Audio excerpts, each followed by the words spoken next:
పత్రిక 5వ అధ్యాయము 1 నుంచి కొన్ని వచనాలు చదువుతూ ఉన్నాను. జాగ్రత్తగా మీరు వినాలని ప్రభువుని యేసుక్రీస్తు నామములో మనం చేస్తూ ఉన్నాం. మీలో జారత్వం ఉన్నదని వదంతి కలదు. మీలో ఒకడు తన తండ్రి భార్య నుంచుకున్నాడట. అట్టి జారత్వం అన్యజనులోనైనా జరగదు. ఇట్లుండి మీరు ఉప్పొంగుచున్నారే గాని మీరంత మాత్రము దుఃఖపడి ఇలాంటి కార్యము చేసిన వారిని మీలో నుండి వెలివేసిన వారు కారు. నేను దేహ విషయమై దూరముగా ఉన్నాను, ఆత్మ విషయమై సమీపముగా ఉండి మీతో కూడా ఉండినట్టుగానే ఇటు కార్యము ఇలాగూ చేసిన వారిని గూర్చి ఇదివరకే తీర్పు తెచ్చి ఉన్నాను. ఏమనగా ప్రభువైన యేసు దినములందు వాని ఆత్మ రక్షించబడినట్లు శరీరేచ్ఛలు నశించుటకై మన ప్రభువైన యేసుక్రీస్తు నామమున మీరును నా ఆత్మయు మన ప్రభువైన యేసుక్రీస్తు బలంతో కూడి వచ్చినప్పుడు అట్టి వారిని సాతానుకు అప్పగించవలెను. మీరు అతిశయపడటం మంచిది కాదు. పులిసిన పిండి కొంచెమైనను ముద్దంతయో పులియజేయనని మీరు ఎరుగురా. మీరు పులిపిండి లేనివారు గనుక కొత్త ముద్ద అవుటకై ఆ పాతదైన పులిపిండిని తీసి పారవేయడి. ఇంతేకాక క్రీస్తు అను మన పస్కా పశువు వధించబడిను గనుక పాతదైన పులిపిండితోనైనను దుర్మార్గంతోనైనను దుష్టత్వమునైనను పులిపిండితోనైనను కాకుండా నిష్కాపక్షమును సత్యమును పులియని రొట్టెతో పండుగ ఆచరించుము. జారులతో సంఘర్షణ చేయవద్దని నా పత్రికలో మీకు రాసి ఉంటుంది. అయితే ఈ లోకపు జారులైనను లోపులైనను దోచుకున్న వారిలోనైనను విగ్రహార్థికులైనను ఏమాత్రమును సంఘర్షణ చేయవద్దని కాదు. అలాగైతే మీరు లోకంలో నుండి వెళ్ళిపోవలసి వచ్చింది కదా. ఇప్పుడైతే సహోదరులు అనబడిన వారు ఎవరైనాను జారుడు గాని లోపు గాని విగ్రహార్థికుడు గాని తిట్టుపోతు గాని తాగుబోతు గాని దోచుకున్నవాడు గాని ఉన్న ఎడల అటు వానితో సంఘర్షణ చేయకూడదు, భుజింపను కూడదని మీకు రాయిచున్నాను. వెలుపలి వారికి తీర్పు తీర్చుట నాకేలా? వెలుపలి వారికి దేవుడే తీర్పు తీర్చును గాని మీరు లోపటి వారు గనుక తీర్పు తీర్చేవారు గనుక ఆ దుర్మార్గిని మీలో నుండి వెలివేయడి. దేవుడు వాక్యం దీవించును గాక. చిన్న ప్రార్థన చేసుకుందాం. గొప్ప దేవుడా, మహోన్నతుడ, సర్వశక్తిమంతుడా, జీవాధిపతి, ఇదిగో దేవ ఈ యొక్క సమయంలో పాటల ద్వారా నేను ఆరాధించాము, స్తుతించాం, గణపరిచాం. ఓ ప్రభు, ఈరోజు వాక్యం ద్వారా నేను సమీపించడానికి సిద్ధపడి ఉన్నాం. ప్రభువా, నిశ్చయంగా మా జీవితాలతో నీ వాక్యంతో మాట్లాడండి. ఈ వాక్యం అయితే మాకు సిద్ధపరచబడిన వాక్యం నేరుగా మా హృదయం అడుగును పంపించండి. ఓ నీ వాక్యం ద్వారా మేము ఆశీర్వదించబడి ప్రేరేపించబడి చక్కగా ప్రత్యేకపడి నీ సన్నిధిలోకి వచ్చి నిష్కలంకమైన చేతులతో నిర్దోషమైన హస్తాలతో ప్రభువా మా జీవితాల్లో ప్రభుత్వ బోధన తీసుకోవడానికి సహాయం చేయండి. ఓ ప్రభు, లోకమును వచ్చి తీర్పును వచ్చి పాపమును వచ్చి పరిశుద్ధాత్మ వచ్చి ఒప్పింప చేయండి. ప్రభువా, కూడి వచ్చిన ప్రతి సహోదరులందరినీ దీవించండి. ఎవరు కూడా అయోగ్యముగా నీ యొక్క పాత్రలు అడుగు పెట్టకుండా చేతులు పెట్టకుండా మరి జీవితాల్లో పరిశుద్ధాత్మతో నింపబడి ఆత్మ ద్వారా ప్రేరేపణతో నేను సమీపించదురుగాక. అటు కృప మా అందరికీ దయచేయమని మరి అందరిని దీవించమని ఓ ప్రభువు వారి జీవితాలు నీ వాక్యం చేత అభిషేకించమని ప్రభు అయిన యేసుక్రీస్తు నామములో ప్రార్థిస్తున్నాం తండ్రి. ఆమేన్. దయచేసి కూర్చున్నామండి.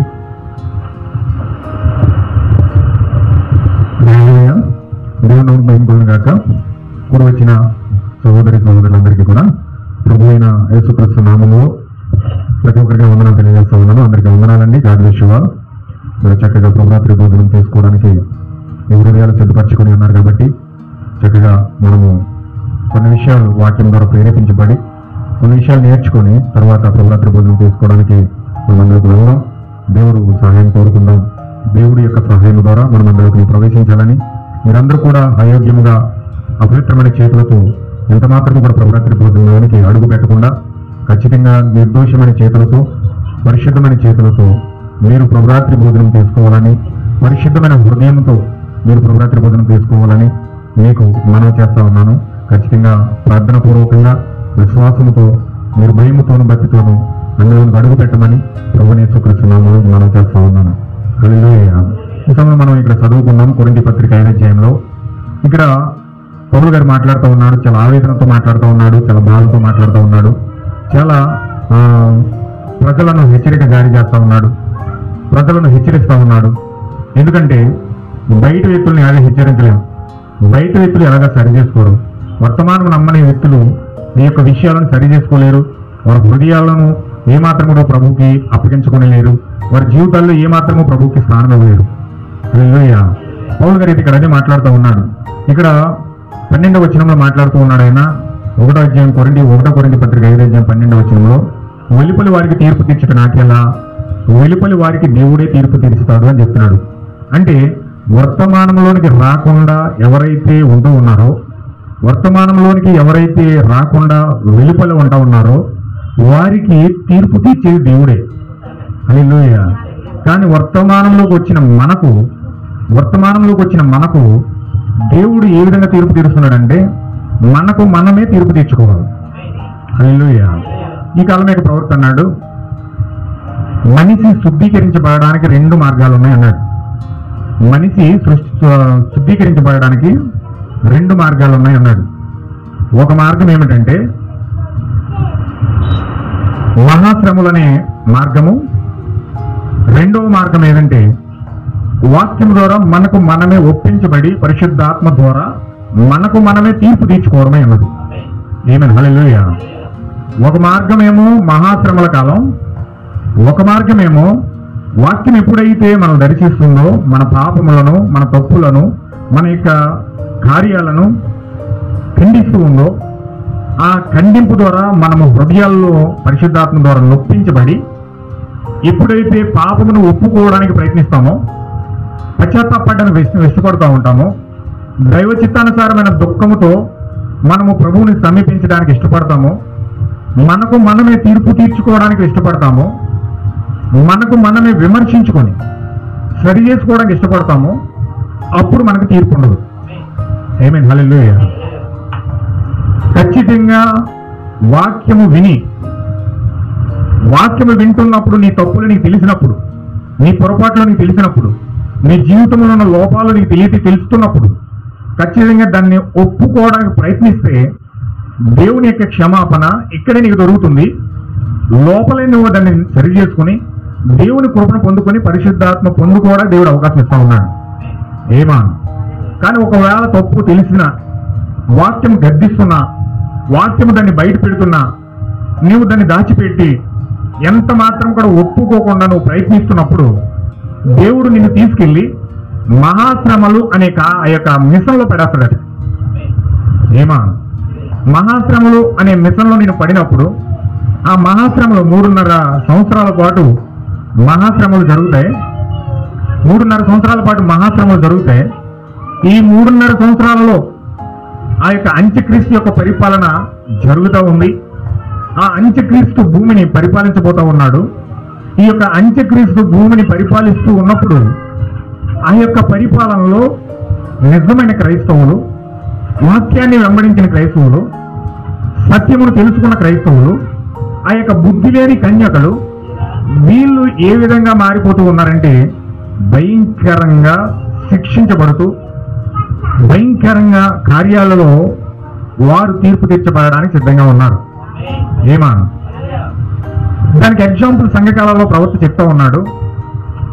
సంఘకాలంలో హతసాక్షులు ఎలాగయ్యారంటే, సంఘకాలంలో పరిశుద్ధులు అనబడిన వారు, వాక్యాన్ని అంగీకరించిన వారు, వాక్యాన్ని తెలుసుకున్నవారు, వారి జీవితాలు ఎట్లా మారిపోయినాయి అంటే వారు అసాధారణంగా వాక్యం వింటూ కూడా దానిని పూర్తిగా వారి జీవితాల్లో తీసుకోకుండా వారు నిలువెచ్చగా జీవించిన కారణం చేత ఆ నిలువెచ్చని కార్యాలు వారి జీవితాల్లో ఉండడం బట్టి బ్రతికుండగానే ఆ యొక్క సంఘకాలంలో నిజమైన పరిశుద్ధులు అనబడిన వారు వాక్యాన్ని నిలువెచ్చలుగా తీసుకోవడం వలన వారి తప్పులు ఖండిస్తున్నా వారు సరి చేసుకోలేని కారణం బట్టి సంఘకాలాల్లో పరిశుద్ధులు ఎలా చనిపోయారు తెలుసండి? బ్రతికుండగానే సింహాలకు వేయబడ్డారు. బ్రతికుండగానే సింహాలకు వేసేసారు. ఒక కంచి ఎద్దును తయారు చేసండి, కంచు బిందె ఉంటుంది కదా, కంచు బిందె మనం చూస్తాం. ఆ కంచు బిందె ఇలా కంచు ఈ కలర్లో ఉంటుంది. అలాంటి కంచు బిందెని ఒకటి తయారు చేసి, బిందె అంటే బిందె కాదు, ఆ కంచుతో ఒక ఎద్దును తయారు చేసేవారు అనమాట. ఆ కంచుతో ఒక ఎద్దును తయారు చేసి, ఆ ఎద్దు అంటే ఎంత ఉంటుందంటే ఇంచుమించు ఇవ్వండి బిల్డింగ్ అంత ఉంటుందేమో, అలాంటి ఒక ఎద్దును తయారు చేసి అందులో కొన్ని వందల మందిని లోపల పెట్టేసి తాళం వేసేసి వీళ్ళు ఏం చేసేవారంటే ఆ ఎద్దు కాళ్ళు కింద మంట పెట్టేవారు. ఆ మంట పెడుతూ ఉంటే చూడండి, మనకి ఇలాంటి గ్లాసు కాల్చి మనం ఇలా పట్టుకుంటే ఆటోమేటిక్గా నీరు పొక్కు వచ్చేస్తుంది. అంటే అంత గట్టిగా కాలుతుంది అది. కంచె అనేది వేడి మీద పట్టుకోలేము, కరుగుతూ ఉంటుంది అనమాట అది. అందుచేత ఆ యొక్క కంచు ఆ ఎద్దు లాంటి ఇలాంటి ఇంత బిల్డింగ్ లాంటి అంత ఎద్దును తయారు చేసి అందులో కొన్ని వందల మందిని అందులో పెట్టేసి మూత పెట్టి వాళ్ళు ఏం చేశారంటే కింద మంట పెట్టేవారు. ఆ కింద మంట పెట్టడం వలన ఆ లోపల ప్రజలు కాలిపోయండి. వాళ్ళు అరుస్తూ అరుస్తూ అరుస్తూ ఉంటే బయటికి వాళ్ళ యొక్క సౌండ్ ఎలా వచ్చిందంటే భయంకరమైన కేకలు వేస్తూ ఉంటే బయటగా సౌండ్ అంబా అని ఆంబోతు వరిచినట్టుగా సౌండ్ వచ్చింది అనమాట. ఆంబోతు వరిచినట్టుగా సౌండ్ వస్తూ ఉంటే బయట వీళ్ళందరూ కూడా ఆ యొక్క బోర్లు ఊదుకుంటా వాళ్ళు చక్కగా డ్యాన్సులు వేస్తా డ్యాన్స్ వైపు డ్యాన్స్ అన్నట్లుగా వాళ్ళకి పండగ కింద ఉండేది అనమాట. వాళ్ళు ఆ విధంగా ఎంజాయ్ చేసేవారు. పరిశుద్ధులందరినీ కూడా అందులో పెట్టి మంట పెట్టేసేవారు. వాడు చివరికి ఇంత మాంసం ముద్ద కింద మారి ఉండిపోయేవాడు. వాళ్ళ రక్తము మాంసము అన్ని కాలిపోయి ఎముకలు అన్ని కాలిపోయి ఇంత మాంసం కింద ఇంత ముద్ద కింద మారేవారు. అంత వందల మందిని అందులో వేస్తాయి. అలాగే గర్భిణీ స్త్రీలను వారి బట్టలన్నీ విప్పి వారిని యొక్క రొమ్ము భాగాలని కోసేసి వారికి ఆ యొక్క జడ ఉంటుంది, స్త్రీలకు జడ ఉంటుంది. ఆ జడను ఒక లేగదూడను తీసుకొచ్చి ఆ లేగదూడను దాని తోకకిని ఈ యొక్క స్త్రీల యొక్క ఆ జడకి ముడి వేసేసి ఆ లేగదూడ కొంట్లో కారం వేసి దానిని ఏనుగును గుచ్చుతారు. ఏనుగు అటు ఇటు కదలడానికి ఏం చేస్తారంటే చివర ఒక మేకెట్టెలు గుచ్చుతారు. అలాగా ఆ లేగదూడను గుచ్చేవారు మేకపెట్టి ఎప్పుడైతే గుచ్చారో కొంట్లో బాధ, కొంట్లో కారం ఉంది, వెనకాల మేకులు బాధ, అది తట్టుకోలేక ఆ కొంట్లో కారంతో ఎక్కడికో పరిగెడతా ఉండేది అనమాట. అది పరుగు పెడతా ఉంటే ఈ స్త్రీల తలకే చెట్టుకు తగలడమో స్తంభానికి తగలడమో లేకపోతే బిల్డింగ్ తగలడమో తగిలి తలకే బొళ్ళును పగిలిపోయి చచ్చిపోయేవారు. ఎంతమందికి అర్థమవుతుందండి? ఒక మిషన్ ఉండేదండి. ఆ మిషన్ చుట్టూ వాసం మేకలు ఉంటాయి. అది ఇలా ఆన్ చేస్తే ఇలా ఓపెన్ అవుతుంది, ఓపెన్ డోర్ లాగా. అందులో మనిషిని పెట్టి ఇలా లోపల పెట్టి చిచ్ చేస్తే ఆ యొక్క డోర్ ఫ్రిడ్జ్ లాగా, ఆ ఫ్రిడ్జ్ లోపల మనిషి ఉంటాడు. ఆ ఫ్రిడ్జ్ లోపల ఆ యొక్క స్విచ్ ఆన్ చేస్తే ఆ ఫ్రిడ్జ్ లాగా మూత వేయబడుతుంది. ఆ ఫ్రిడ్జ్ నిండా వాసం మేకలు ఉంటాయి అనమాట. ఆ వాసం మేకలు నసట్లో దిగుతాయో, కొంట్లో దిగుతాయో, ముఖం మీద దిగుతాయో, గుండెల్లో దిగుతాయో, అలా దిగి కిందకి అలా రక్తం పోరకుండా వచ్చేదనమాట.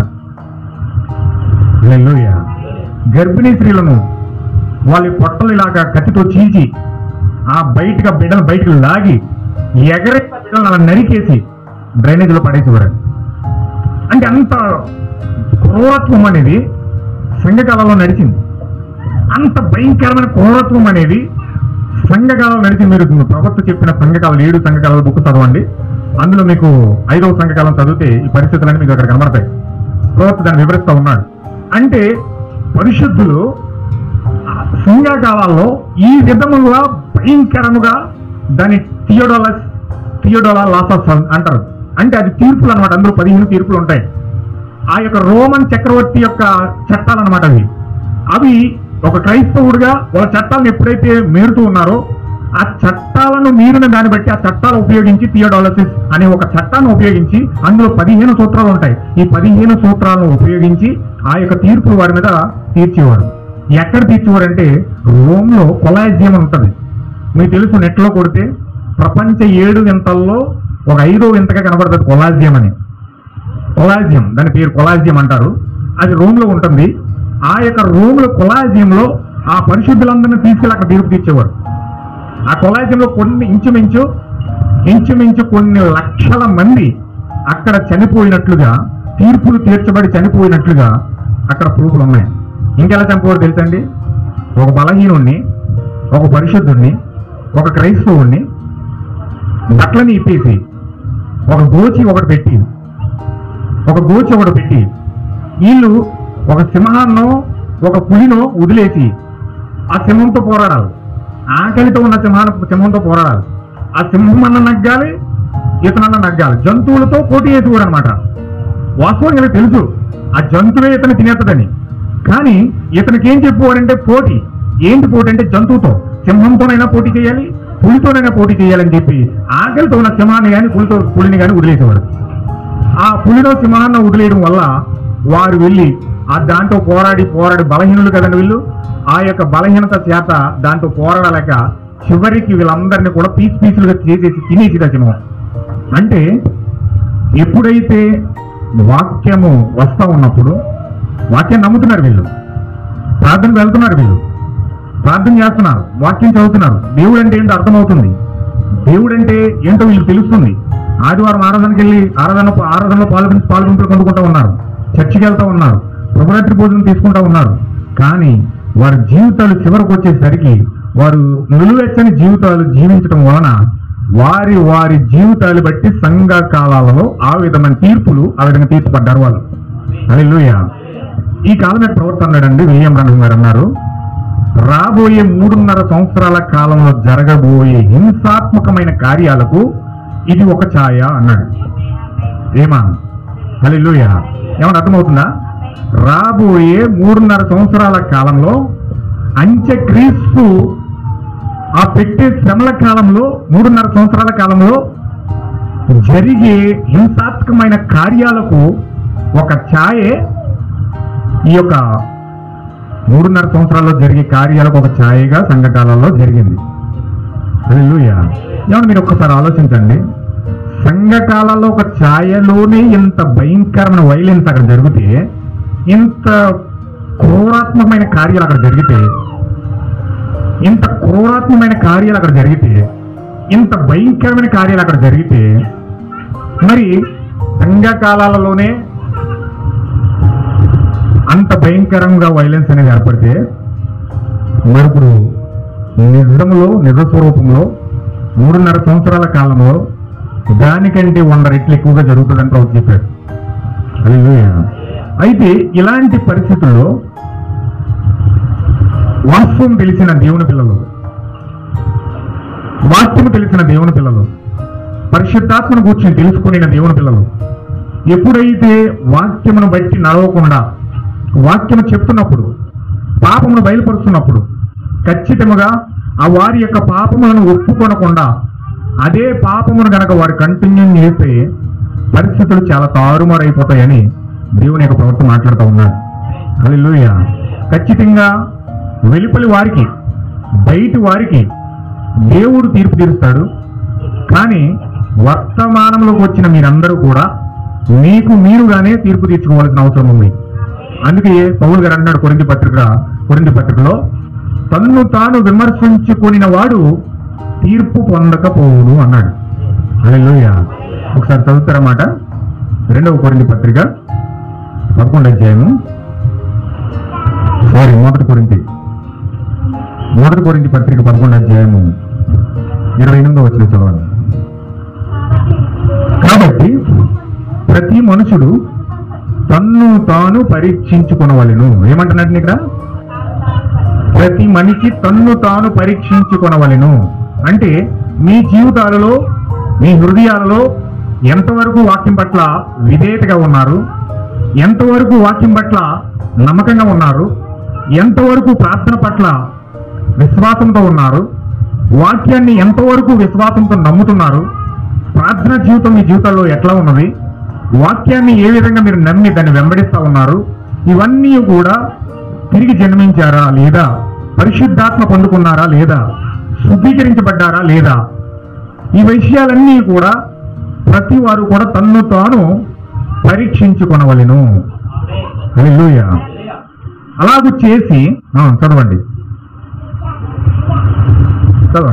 అలాగూ చేసి ఆ రొట్టెను తిని ఆ పాత్రలోనిది త్రాగవలెను. ప్రభువు శరీరమని వివేచింపగా తిని త్రాగువాడు తనకు శిక్షావిధి కలుగుటకే తిని తాగుచున్నాడు. ఇందువలననే మీలో అనేకులు బలహీనులవుతున్నారు, రోగులవుతున్నారు, చాలా మంది నిద్రిస్తున్నారు. అయితే మనలను మనమే విమర్శించుకుని ఎడల తీర్పు పొందకపోదుము. అయితే మనలను మనమే విమర్శించుకొని ఎడల తీర్పు పొందకపోదుము అంటున్నాడు ఇక్కడ. అంటే మనము తీర్పు పొందిన ఎడల లోకముతో పాటు మనకు శిక్షావిధి కలిగినట్లు ప్రభువు చేత శిక్షించబడుచున్నాము. 2 పాయింట్లు ఇక్కడ వాడుతున్నాడు పౌలు గారు. ఒకటి, మనలను మనమే విమర్శించుకుని ఎడల తీర్పు లేదు. ఒకవేళ మనము విమర్శించకపోతే, మనము సరి చేసుకోకపోతే, వాక్యాన్ని బట్టి మనము సరి అయిన విధానంలో మనము ఒప్పుకొనకపోతే ఖచ్చితంగా అప్పుడు మనము ప్రభువు చేత శిక్షించబడతాము అంటున్నాడు ఇక్కడ. హల్లెలూయా. ప్రభువు శిక్షిస్తే పరిస్థితి వేరేగా ఉంటుంది. ప్రభువు శిక్షిస్తే పరిస్థితి చాలా భయంకరంగా ఉంటుంది. అందుకే ఈ కాలం ప్రవక్త అన్నాడు, ప్రభువు ఏ విధంగా శిక్షిస్తున్నాడంటే నిన్ను తీసుకెళ్లి 3.5 సంవత్సరాల కాలంలో అంత్యక్రిస్తకు అప్పగించేస్తాడంటే. హల్లెలూయా. ఎందుకు అప్పగిస్తాడు? ఆయనే చెప్పాడు, ప్రభువే చెప్పాడు. చూడండి, ఆ యొక్క కొరింథీ పత్రిక 5వ అధ్యాయంలో దేవుడు ఏం మాట్లాడుతున్నాడో ఒకసారి మాటలు మీరు వినండి. ఒకసారి దాన్ని మీరు పట్టుకోండి. నేను చదువుతూ ఉన్నాను, చూడండి ఫస్ట్ నుంచి కూడా. మీలో జారత్వం ఉన్నదని వదంతి కలదు, మీలో ఒకడు తన తండ్రి భార్యను ఉంచుకున్నాడట. అట్టి జారత్వము అన్యజనుల్లో కూడా జరగదు. హల్లెలూయా. అంటే కామాతృత ఈ వ్యక్తిలో ఎక్కువైనప్పుడు, కామాతృత అనే ఈ వ్యక్తిలో ఎక్కువైనప్పుడు తల్లి లేదు, పిల్ల లేదు, వయసు లేదు, అందులో ఏ మాత్రము తేడా లేకుండా, చిన్న పెద్ద అనే తేడా లేకుండా వారు కేవలం కామాతృతను బట్టి మాత్రమే ముందుకు కదులుతారు. కానీ అందులో వయసుతో నిమిత్తం లేకుండా ఈ జారత్వం అనేది జరుగుతుంది. హల్లెలూయా. కామాతృత ఎవరికైతే ఎక్కువ ఉంటుందో వారికి వయసుతో నిమిత్తం లేదు. వారికి తల్లి చెల్లి అని ఏమీ తేడా లేకుండా ప్రవర్తిస్తాడు. ఒకరోజు రూబేన్ అనే ఒక వ్యక్తి ఉన్నాడు బైబిల్లో. ఆ రూబేన్ ఎవరంటే యాకోబు యొక్క పెద్ద కొడుకు. ఈ యాకోబు యొక్క పెద్ద కొడుకు రూబేన్ అయి ఉన్నాడు. ఈ రూబేను యాకోబు తన భార్యను చేసుకుని, తన ఉపపత్నిని చేసుకుని అతను వేరే ప్రాంతము అతను వెళ్ళినప్పుడు ఈ రూబేనికి కామాతృత ఎక్కువైపోయి అతను వయసుతో నిమిత్తం లేకుండా తన తండ్రి భార్యను అతను కోరుకొని ఆమెతో శయనించడం అనేది జరిగింది. హల్లెలూయా. ఈ రూబేను సంతానం ఎక్కడైతే ఉన్నదో, ఈ రూబేను యొక్క వంశావళి ఎక్కడైతే ఉన్నదో, ఈ రూబేను యొక్క జన్యువు జీవము వారి యొక్క కణము ఏ మనుషులైతే ఉన్నదో వారికి తల్లి చెల్లి పిల్ల తెల్ల ఏది తేడా తెలియదండి. హల్లెలూయా. వారికి కేవలం కావాల్సింది కామాతృత, వారికి కావాల్సింది కేవలం డబ్బు, వారికి కావాల్సింది కేవలం శరీర కోరిక అంతే. వాళ్ళ కోరికలు తేవాలి, డబ్బు రావాలి, వాళ్ళకి అన్న తందాలకి అన్నిటిని ఉపయోగించుకోవడానికి, వారి కార్యాలు ఉపయోగించుకోవడానికి, కేవలం వారి జారత్వాన్ని ఆయుధంగా ఉపయోగించుకోవడానికి మాత్రమే వీళ్ళు ఉపయోగపడతారు. వయసుతో నిమిత్తం లేదు, భర్తతో సంబంధం లేదు. భర్తకి ఇవ్వాల్సిన స్థానాన్ని ఎవరికో ఇస్తూ ఉంటారు, భార్యకి ఇవ్వాల్సిన స్థానాన్ని ఎవరికో ఇస్తూ ఉంటారు. ఏంటిది? జారత్వము. చూపుల్లో జారత్వము, ఆలోచనలో జారత్వము, శరీర కార్యాల్లో జారత్వము. ఏమేమి? హల్లెలూయా. వారి యొక్క జీవితం నిండా ఈ జారత్వంతో నింపబడి, కామాతృతతో నింపబడి, ఆ కామాతృతతో కలిగిన ఆత్మచేత ఆ మాటలే వారు ఇష్టపడుతూ ఉంటారు కానీ, ఆ మాటలని వారు పలుకుతూ ఉంటారు కానీ, ఆ జారత్వాన్ని వారు కోరుకుంటారు కానీ ఎంత మాత్రము పరిశుద్ధత వారి జీవితంలో రావడానికి ఇష్టపడరు. హల్లెలూయా.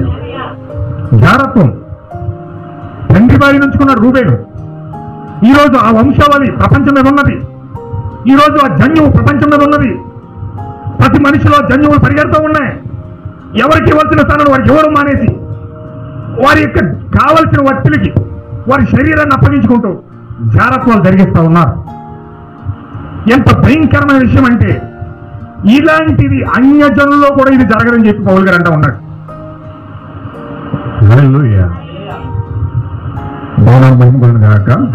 ఈ క్రిందిలో కూడా మీరు ఉప్పొంగుచున్నారే గాని మీరెంత మాత్రము దుఃఖపడి ఇలాంటి కార్యము చేసిన వారిని మీలో నుండి వెలివేసిన వారు కారు. వారు వెలివేయలేకపోతూ ఉన్నారు. వారి జీవితాల నుంచి దాన్ని తీసుకోలేకపోతూ ఉన్నారు. సముద్రాలు వచ్చి వారిని కొట్టుకెళ్ళిపోతున్నా సరే వారు వారి యొక్క జీవన విధానాన్ని కొనసాగిస్తూనే ఉంటారు. కానీ అందులో నుంచి ఎంత మాత్రం బయటకు రావడానికి వారు ఇష్టపడరు. వారి జీవితంలో దాన్ని ఇష్టపడడానికి ఇష్టపడరు. వారికి జారత్వం అంటే ఇష్టం, వారికి ఆ యొక్క ఆలోచన అంటే ఇష్టం, వారికి మనసు కలిగి ఉండడం అంటే ఇష్టం. హల్లెలూయా. ఇలాంటి విషయాలు కూడా లోన కలిగి ఉండి అబ్బో మేము అలాంటి వాళ్ళు, మేమేది అని ఎన్ని గొప్పలు చెప్పుకుంటారంటే మీరు మామూలు గొప్పలు కాదు. ఇలాంటి ఎట్లుండి కూడా వారి జీవితం అంతా ఉప్పొంగిపోతూనే ఉంటారట. వారి పాపాన్ని ఒప్పుకోవడానికి బదులుగా వారి జీవితాన్ని ప్రత్యక్షపరుస్తూ ఉంటే దేవుడు దానిని బట్టి వారు ఒప్పుకోవడానికి బదులుగా వారి జీవితాల్లో పాపం చేస్తూ కూడా ఉప్పొంగిపోతూ ఉన్నారట. ఎంత భయంకరమైన కార్యమో చూడండి. ఎంత భయంకరమైన కార్యమో చూడండి. ఇది ఎంత అసహ్యమైన కార్యమో చూడండి. ఓ నా ప్రియమైన దేవుని బిడ్డలారా, దేవుని కుమారులారా, కుమార్తెలారా, ఒక్కసారి మీ హృదయాల్లో ఆలోచించండి. పాపం చేస్తూ కూడా, జారత్వం చేస్తూ కూడా ఈరోజు మనము మన జీవితాలు బట్టి ఉప్పొంగుచున్నామంటే, తప్పు జరుగుతున్నప్పటికీ కూడా తప్పుని సరి చేసుకోవడానికి బదులుగా మన జీవితాలను బట్టి ఉప్పొంగిపోతూ ఉన్నామంటే, మేము విశ్వాసులు, మేము ఇది అని నువ్వు చెప్పుకుంటూ ఉన్నామంటే, ఇలాంటి భయంకరమైన దౌర్భాగ్యమైన కార్యం అన్ని జనుల్లో కూడా జరగట్లేదు అంటారు పౌలు గారు. ఎంత భయంకరమైన కార్యమో చూడండి ఇది. నేను దేహము విషయమై దూరముగా ఉన్నాను, ఆత్మ విషయమై సమీపముగా ఉండి మీతో కూడా ఉండినట్లు గాని ఇట్టి కార్యము ఇలాగూ చేసిన వారిని గురించి ఇదివరకే తీర్పు తెచ్చి ఉన్నాడు. ఏమనగా ప్రభు అయిన యేసు దినముందు వాని ఆత్మ రక్షించబడినట్లు శరీరేచ్ఛలు నశించుటకై మన ప్రభు అయిన యేసుక్రీస్తు నామమున మీరును నా ఆత్మయు కూడా మన ప్రభు అయిన యేసుక్రీస్తు బలముతో కూడి వచ్చినప్పుడు అట్టి వారిని ఎవరికి అప్పగించాలండి? దేవుడే అప్పగించేస్తున్నాడు సాతానికి. ఎవరు అప్పగిస్తున్నారు? అంత్యక్రీస్తుకి. ఎవరు అప్పగిస్తున్నారు? 3.5 సంవత్సరాలు ఎవరిని నడేస్తున్నారు? ఈ బుద్ధి లేని కన్యకలను వాక్యమును పట్టుకొని, దేవుడంటే తెలుసుకొని, సత్యం అంటే తెలుసుకొని, వారి యొక్క జీవన విధానంలో వారి వాస్తవికతను ఎరిగి కూడా బుద్ధి లేని కన్యకలు పరిశుద్ధాత్మను పొందుకోవడం నిర్లక్ష్యం చేసి, జీవాన్ని పొందుకోకుండా వారి ఇష్టానుసారంగా కాలాన్ని, సమయాన్ని వృధాపరిచి వారు జీవించడం వలన ఇలాంటి వారిని దేవుడు ఏం చేస్తున్నాడండి? సాతానుకు అప్పగించేస్తున్నాడు. ఓ ప్రియమైన నా దేవుని కుమారుడా, కుమార్తె, ఒకవేళ మీరు మితిమీరి దేవుడు సరి చేస్తున్నప్పటికీ సరి చేయకూడపడకుండా మీరు మూర్ఖత్వంతో ముందుకెళ్తా ప్రయత్నం చేస్తూ ఉంటే దేవుడు నిన్ను చివరికి సాతానుకు అప్పగించే స్థితిలోనే తీసుకుని వచ్చేస్తుంటాం. ఖచ్చితంగా నేను దేవుడు సాతానుకు అప్పగించేస్తాడు. ఆ 3.5 సంవత్సరాలలో అంత్యక్రీస్తుకు దేవుడు నిన్ను అప్పగిస్తాడు, సాతానుకు నిన్ను అప్పగిస్తాడు. ఒకవేళ సాతానుకి కనుక నిన్ను అప్పగిస్తే ఆ యొక్క సంఘ కాలాల్లో క్రైస్తవ పరిస్థితి అంత భయంకరంగా ఉంటే దానికి 100 రెట్లు ఎక్కువ 3.5 సంవత్సరాల కాలంలో ఉంటుందని చెప్పాడు కదా ప్రవక్త.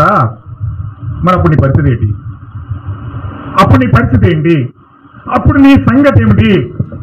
ఒక ప్రార్థన పెడితే రావు, ఒక ఉపవాస ప్రార్థన పెడితే రావు, ఒక జీవితానికి ఎంత నిర్లక్ష్యం వహిస్తూ ఉన్నారంటే, ఒక ప్రార్థన పెడితే, ఒక ఉపవాస ప్రార్థన పెడితే, ఒక క్యాసెట్ వేస్తే, లేకపోతే ఒక ప్రార్థన పిలిస్తే దానికి ఎంత నిర్లక్ష్యం వహిస్తూ ఉన్నారంటే చూడండి, ఎంత భయంకరంగా దేవుడు ఆ తీర్పు కుమ్మరించడానికి సిద్ధపడుతున్నాడు. చూడండి నా ప్రియమైన దేవుని బిడ్డలారా, కుమారులారా, కుమార్తెలారా, ఒకసారి మీరు ఆలోచించండి. మీ జీవితంలో దేవుడికి వాళ్ళని ఎంత ఇంపార్టెన్స్ ఎంత ఇస్తున్నారు? మీ జీవితంలో దేవుడికి ఎంత ఇంపార్టెన్స్ ఇస్తూ ఉన్నారు? మీ జీవితాల్లో ప్రార్థనకి ఎంత ఇంపార్టెన్స్ ఇస్తూ ఉన్నారు? ఎంత వాక్యం చదువుతూ ఉన్నారు? ఎంత దేవుడికి స్థానం ఇస్తూ ఉన్నారు? మిమ్మల్ని సృజించి, మీకు గాలిచ్చి, మీకు ఆహారం ఇచ్చి, మీకు వస్త్రం ఇచ్చి, మీకు బ్రతకడానికి జీవనోపాధి ఇచ్చి అన్ని కార్యాలు తీసుకొచ్చి దేవుడు నీ ముంగట పెడుతుంటే దేవుడు నేను ఎంత గౌరవిస్తున్నావు, ఎంత ప్రేమిస్తున్నావు, ఎంతగా దేవుడితో సహవాసం చేస్తా ఉన్నావు, ఎంతగా దేవుడికి నేను ఇవ్వాల్సిన స్థానాన్ని ఇస్తా ఉన్నావు. ఒకసారి మీరు ఆలోచించండి. మీ జీవితంలో ఒకసారి మీకు మీరే పరీక్షించుకోండి. మీ జీవితంలో ఒకసారి మీకు మీరే దాన్ని ప్రశ్న వేసుకోండి. హల్లెలూయా. నా ప్రియమైన దేవుని బిడ్డలారా, దీని ఆలోచన, నా ఆవేశమో, నా ఆవేదనో అని మీరు అనుకోవద్దు. ఒకవేళ మీరు అలా అనుకుంటారు, మీ భ్రమ. ఖచ్చితంగా దేవుని యొక్క ఆవేదన చూడండి. నేను ప్రేమిస్తున్నాను దేవుడితో మాట్లాడి ఆ ప్రేమను కాస్త లోకములకు అప్పగించి ఆ లోకములకు పెట్టి జారత్వం జరిగిస్తూ ఉంటే దేవుడు ఏ విధంగా దాన్ని ఒప్పుకుంటాడు? దేవుడు ప్రేమిస్తున్నానని చెప్పి సాతానిగా ప్రేమిస్తే, ఆ సాతానికి ఆ టైం అప్పగిస్తే అది జారత్వం కాదా? అది జారత్వం అవుదా?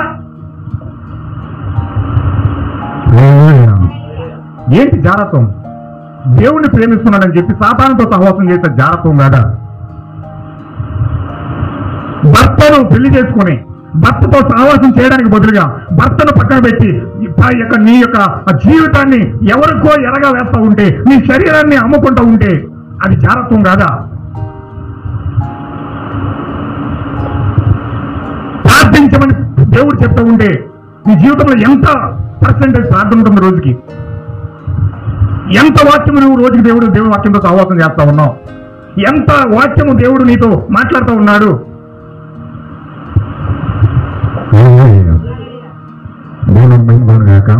నా ప్రియమైన సహోదరులు ఒకసారి మీరు ఆలోచించండి. ఇది ఆత్మీయ జారత్వం.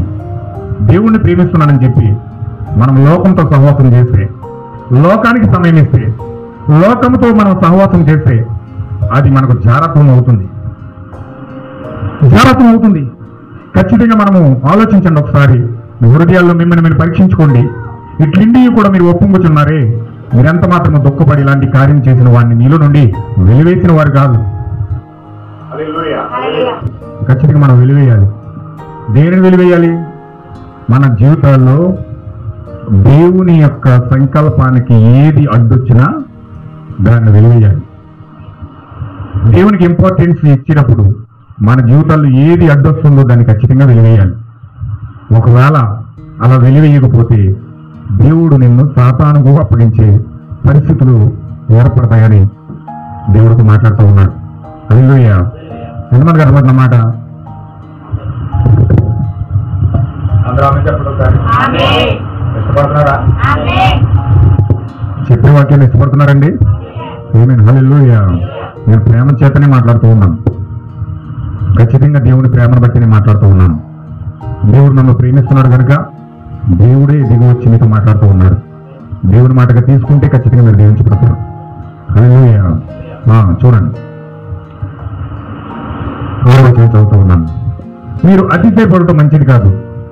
పులిచిన పిండి కొంచెమైనను ముద్దంతయు పులి చేయనని మీరు ఎరుగరా?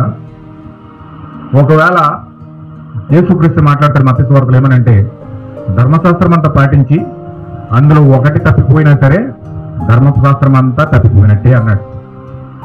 ఏమండి, ఇప్పుడు అవ్వ ఎన్ని పొరపాట్లు చేసిందండి? ఏదైనా తోటలో ఎన్ని పొరపాట్లు చేసింది? ఒక్కటే పొరపాటు చేసింది. ఏంటా పొరపాటు? ఏంటంటే దేవుడు చెయ్యొద్దన్న పని చేసింది, తినొద్దన్న ఫలాన్ని తిన్నది. ఆ పొరపాటు చేయడం బట్టి దేవుడు కృపమయుడు, కరుణమయుడు, క్షమించే జాలి గల దేవుడు కదా. అవ్వను క్షమించేసి కదా, చిన్న పొరపాటు కదా చేసింది. కానీ ఆమెను తీసుకెళ్లి ఏదైనా తోటలో నుంచి బయటికి గెంటి పారేసి అందులోకి వెళ్లకుండా దేవుని దూతలకు అగ్ని జ్వాలల చోట పెట్టేసి కాపలా పెట్టేసేటంగా. అంత సెక్యూరిటీ ఏదైనా తోటలో పెట్టేవలసిన అవసరం దేవుడికి ఏమొచ్చింది చెప్పండి ఒకసారి. చేసిన తప్పు చిన్నది, చేసిన పొరపాటు ఒకటే. కానీ దేవుడు ఏకంగా ఏదైనా తోటలకు వెళ్లకుండా తలుపులు వేసేసి బయటికి గెంటి పారేసాడు. దేవుడు అవ్వ జీవితంలోనే అటువంటి పనిష్మెంట్ ఇచ్చి ఆమెను బయటికి గెంటేస్తే మరి ఈరోజు నిన్ను నన్ను ఏ విధంగా వదులుతాడండి? వదులుతాడా? ఈరోజు నిన్ను నన్ను వదులుతాడా? ఎందుకు వదిలేస్తున్నాడు అన్నది లాస్ట్ వీక్ గత 2-3 వారాల క్రితం నేను చెప్పాను. మనం పాపం చేస్తున్నా భూమి చుట్టూ ఉన్న రక్తాన్ని బట్టి మనం ఇంకా సజీవంగానూ జీవంగానూ బ్రతుకుతూ ఉన్నాం. హల్లెలూయా. నా ప్రియమైన సహోదరులు, ఇక్కడ పౌలు గారు అదే మాట్లాడుతున్నారు. మీరు అతిశయపడటం మంచిది కాదు. పులిచిన పిండి కొంచెమైనా ముద్దంతయు పులియ చేయను అని మీరు ఎరువరా అంటున్నాడు. అంటే వాక్యంలో ఒక వాక్యాన్ని మనం తప్పిపోతే మిగతా వాక్యాలన్నీ తప్పిపోయినట్టే. మనం ప్రార్థించకపోతే చాలు, నువ్వు ఎంత ఎన్ని కార్యాలు నువ్వు పుణ్యకార్యాలు చేసినా రావు. నువ్వు తిరిగి జన్మించకపోతే చాలు, నువ్వు ఎన్ని మంచి కార్యాలు చేసినా అవి ఉనికిలోకి రావు. నువ్వు పరిశుద్ధాత్మ పొందుకోకపోతే చాలు, నీవు ఎన్ని చేసినా ఉపయోగములకు రావు. అంటే ఖచ్చితంగా దేవుడు చెప్పిన ప్రతిదాన్ని నెరవేర్చాలి, ప్రతిదాన్ని బట్టి మనం గౌరవించాలి, ఆయన ప్రేమించాలి, ఆయన హత్తుకోవాలి. అప్పుడు మనము దీవించబడడానికి దేవుడు అవకాశం ఇస్తూ ఉన్నాడు. మీరు పులిపిండి లేనివారు కనుక క్రొత్త ముద్ద అవుటకై ఆ పాతదైన పులిపిండిని తీసి పారవేయుడి. ఇంతేకాక క్రీస్తు అను మన పస్కా పశువు ఓదించబడిను గనుక పాతదైన పులిపిండితోనైనను దుర్మార్గతైనను దుష్టత్వమునైనను పులిపిండితోనైనను కాకుండా నిష్కాపట్యమును సత్యమును పులియని రొట్టెతో పండుగ ఆచరించుము. హల్లెలూయా. దీనికోసం మనం వచ్చే వారం మనం 7 పండుగలు గుండా వెళ్తా ఉన్నాం కాబట్టి ఆ 7 పండుగల్లో నేను ఒక్కొక్క పండుగ నేను సబ్జెక్ట్ తీసుకుని మీకు బోధిస్తాను. పస్కా, పులియని రొట్టెల పండుగ, ఆ యొక్క పనలాడించు ప్రథమ ఫలముల పండుగ, ఇవన్నీ కూడా ఒక్కొక్కటిగా తీసుకొని మీకు లేఖనాల ద్వారా అవన్నీ కూడా చక్కగా ఒక సబ్జెక్ట్ చేసి ఒక్కొక్కటి నేను బోధిస్తాను. జాగ్రత్తగా మీరు వినండి. అయితే కొన్ని విషయాలు నేను టచ్ చేస్తా ఉన్నాను, కొంచెం మీరు జాగ్రత్తగా వినండి. ఇప్పుడు పాతదైన పులిపిండితో మీరు పులిపిండి లేనివారు కనుక, పులిపిండి అంటే ఏంటి? పులిపిండి అంటే ఏంటండి? చూడండి, మత్తయి సువార్త 13వ అధ్యాయం తీయండి ఒకసారి, 33వ వచనం. ఆయన మరి ఒక ఉపమానము వారితో చెప్పెను. పరలోక రాజ్యము ఒక స్త్రీ తీసుకుని పిండి అంతయు పులిసి పొంగు వరకు 3 కొంచెముల పిండిలో దాచిపెట్టిన పొల్లని పిండిని పోలి ఉన్నది అని ఇక్కడ ఒక ఉపమాన రూపంలో యేసుక్రీస్తు మాట్లాడుతూ ఉన్నాడు. ఒక ఉపమాన రూపంలో యేసుక్రీస్తు మాట్లాడుతూ ఉన్నాడు అనమాట. అంటే దాని అర్థం ఏంటంటే ఇక్కడ ఏం చెప్తున్నాడంటే ఉపమానం ఎలా చెప్తున్నాడంటే యేసుక్రీస్తు 33వ వచనంలో ఆయన మరి ఒక ఉపమానం వారితో చెప్పాడు. పరలోక రాజ్యం అంట ఒక స్త్రీ తీసుకొని పిండి అంతయు పులిసి పొంగు వరకు 3 కొంచాల పిండిలో దాచిపెట్టిన పొల్లని పిండిని పోలి ఉన్నదట. అంటే దాని అర్థం ఏంటంటే పరలోక రాజ్యం ఉన్నది, అది దాంతో ఎలా పోల్చాడంటే పరలోక రాజ్యం 3 కొంచాల పిండితో పోల్చాడు. ఏంటంటే అది పరలోక రాజ్యం ఎలా ఉన్నదంటే 3 కొంచాల పిండి. ఈ పరలోక రాజ్యము 3 కొంచాల పిండితో పోల్చబడింది. దీని అర్థం నేను కొంచెం ఎదరికెళ్ళకి చెప్తాను, మీరు కొంచెం జాగ్రత్తగా గమనించండి. ఇప్పుడు పరలోక రాజ్యము 3 కొంచాల పిండి ఉన్నది. ఈ 3 కొంచాల పిండిలో ఒక స్త్రీ అంట పులిపిండి వేసేసిందట. హల్లెలూయా. దీన్ని దేనికోసం మాట్లాడుతున్నాడంటే కిందకి చదవండి ఒకసారి, చదవండి. నేను నా నోరు తెరిచి ఉపమాన రీతిగా బోధించేదను, లోకము పుట్టినది మొదలుకొని మరుగు చేయబడిన సంగతులు తెలియజెప్పేదను అనే ప్రవక్త చెప్పిన మాట నెరవేరినట్లు యేసు ఈ సంగతులన్నిటినీ జనసమూహములకు ఉపమాన రీతిగా బోధించెను. ఉపమానం లేకుండా ఏది కూడా బోధించలేదు. అంటే ఇక్కడ ఉపమానం రీతిగా మాట్లాడుతూ ఉన్నాడు. ఎందుకు ఉపమాన రీతిగా మాట్లాడుతున్నాడంటే ఆ పిండి అంటే ఏమిటంటే వాక్యము అయ్యన్నది. ఏంటండి ఇప్పుడు మనము చపాతీ చేసాం, ఈ చపాతీ చేసాం, ఇది ఇప్పుడు చపాతీ చేయకముందు ఎలా ఉంది? పిండిగా ఉంది. ఇప్పుడు పిండిని ఉపయోగించి దాన్ని చపాతీ చేసి దాన్ని అగ్ని మీద కాల్చి చపాతీగా తయారైంది. ఇప్పుడు దాన్ని మనం ఏమని పిలుస్తున్నామంటే యేసుక్రీస్తు యొక్క శరీరము అని మనము ఆత్మ సంబంధముగా దాన్ని పిలుస్తూ ఉన్నాం. హల్లెలూయా. ఎంతమందికి అర్థమైందన్నమాట? ఇప్పుడు ఈ చపాతీని మనము దాన్ని ఏ విధంగా తీసుకుంటామంటే చపాతీని చపాతీగా మనం తీసుకోవట్లేదు, కానీ అది యేసుక్రీస్తు యొక్క శరీరమునకు సాదృశ్యముగా ఉన్నది అని మనం చూస్తూ ఉన్నాం. అంటే ఈ యొక్క చపాతీ కాకముందు ఎలా ఉన్నదంటే పిండిగా ఉన్నది. అంటే పిండి అంటే వాక్యము రొట్టెగా మారాలి. ఈ రొట్టెగా మారిన తరువాత అప్పుడు మనము భుజించడానికి తినడానికి అది మనకి అవకాశముగా వీలుగా మారుతూ ఉంది. హల్లెలూయా. ఎంతమందికి అర్థమవుతుంది?